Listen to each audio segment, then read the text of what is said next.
तो आज हम इस वीडियो में बात करने वाले 1 एम्पियर की परिभाषा के बारे में। तो आज हम इस वीडियो में जानेंगे कि एम्पियर होता क्या है। तो चलिए वीडियो को शुरू करते हैं और इसके बारे में जानते हैं। लेकिन वीडियो को शुरू करने से पहले हो सकता है आपको वीडियो साफ ना दिख रहा हो, तो आप कीजिए अपने वीडियो की जो क्वालिटी है उसे 360p पे कर लीजिए, तो जो आपका वीडियो का बहुत ही साफ दिखाई देगा। तो चलिए वीडियो को शुरू करते हैं।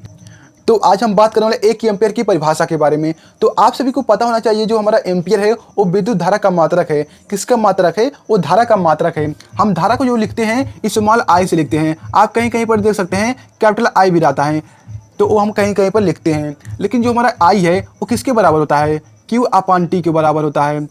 जो हमारा धारा होता है, आवेश प्रवाह की दर को क्या कहते हैं? विद्युत धारा कहते हैं। आवेश प्रवाह की दर को क्या कहते हैं? विद्युत धारा कहते हैं। आपने पढ़ा होगा जो हमारा Q होता है वो बराबर होता है यानी के, जो हमारा Q होता है वो बराबर होता है यानी के। इतना आप समझ चुके होंगे। यहाँ तक आपको समझ में आ चुका होगा। जो हमारा I बराबर होता है Q/T। अब हमने पढ़ा है जो Q होता है हमारा यानी E के बराबर होता है, ये आपने पढ़ा है।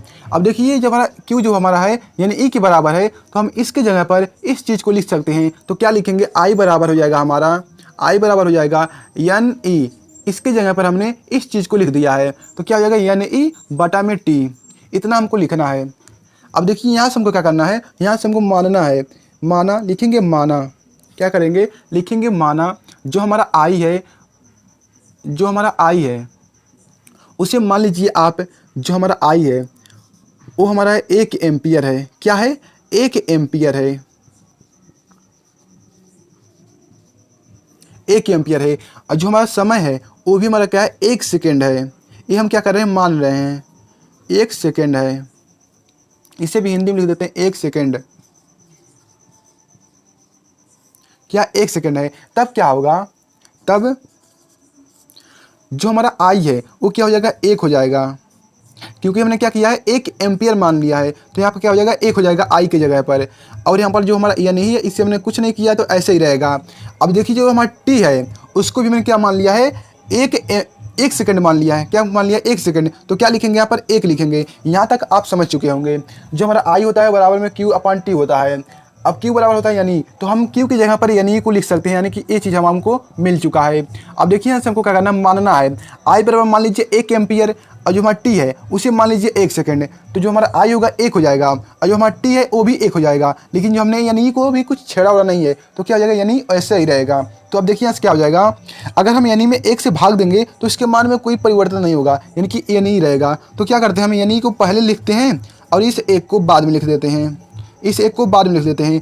जब हम इस 1 से इसमें भाग देंगे तो ए वाला 1 गायब हो जाएगा, तो इसको हम छोड़ देते हैं। यही हमारा बस केवल बचेगा। तो इस चीज़ को मैंने यहाँ पर लिख दिया और हमारा क्या है? यहाँ पर लिख दिया इस तरह से। तो हमारा क्या आ गया? इस तरह से आ गया। अब क्या करते हैं? यहाँ से जो हमारा ई है इसे हम इधर लाते हैं। देखिए जब हमारा यहाँ पर ई का यहाँ पर गुणा हुआ है, जब गुणा हुआ होता है, जब हम इधर लाते हैं तो भाग हो जाता है। तो यहाँ पर क्या हो जाएगा? ई भाग करेगा 1 में। इस तरह से आ गया हमारा 1 आ गया, n बराबर 1/E आ गया। अब देखिए हमको E का मान पता है कि हमारा मूल आवेश है, कि हमारा मूल आवेश है। तो इसका मान क्या होता है? आपको पता होना चाहिए। 1.6 गुणे 10⁻19 होता है, -19 होता है। अब देखिए यहाँ से क्या करना है? हमको 1 में इसको भाग करना है। अब भाग कैसे करेंगे? तो सबसे पहले हम क्या करते हैं? जो हमारा 10 है इसे ऊपर लाते हैं। देखिए जब भी हम किसी संख्या को ऊपर लाते हैं, जो उसका घात का चिन्ह होता है वो बदल जाता है। अगर माइनस है तो यहाँ पर आएगा प्लस हो जाएगा। क्या आ जाएगा? प्लस हो जाएगा। अगर मान लीजिए यहाँ पर प्लस होता तो ऊपर लाते तो वो माइनस हो जाता है, यानी कि उसका जो चिन्ह होता बदलता है। अगर प्लस है तो माइनस हो जाता है ऊपर ले जाने पर, अगर माइनस है तो प्लस हो जाता है, और अगर प्लस है तो माइनस हो जाता है। यहाँ पर देखिए माइनस है, जब ऊपर ले जाएंगे तो उसका जो घात होगा वो प्लस में बदल जाएगा इस तरह से। अब देखिए क्या करेंगे? हम इस दशमलव को हटाते हैं। जब दशमलव को हटाएंगे कैसे? 10 से गुणा करेंगे तो जो हमारा ये दशमलव है यहाँ पर आ जाएगा। क्या आ जाएगा? यहाँ पर आ जाएगा। तो हम क्या करते हैं? इसमें 10 से गुणा करते हैं। देखिए जब हम नीचे 10 से गुणा करते हैं तो ऊपर से भी करना पड़ता है, ऊपर भी करना पड़ता है। तो क्या होगा? 10 यहाँ से हम 10 से गुणा करेंगे, लेकिन हम पहले से ही यहाँ पर 10 पे घात 19 है। अब जब इसे गुणा करेंगे 10 में इसमें, तो इसका जो दशमलव होगा वो हट जाएगा। क्या हो जाएगा? दशमलव हट जाएगा। ध्यान से देखिए यहाँ पर मैं क्या कर रहा हूँ।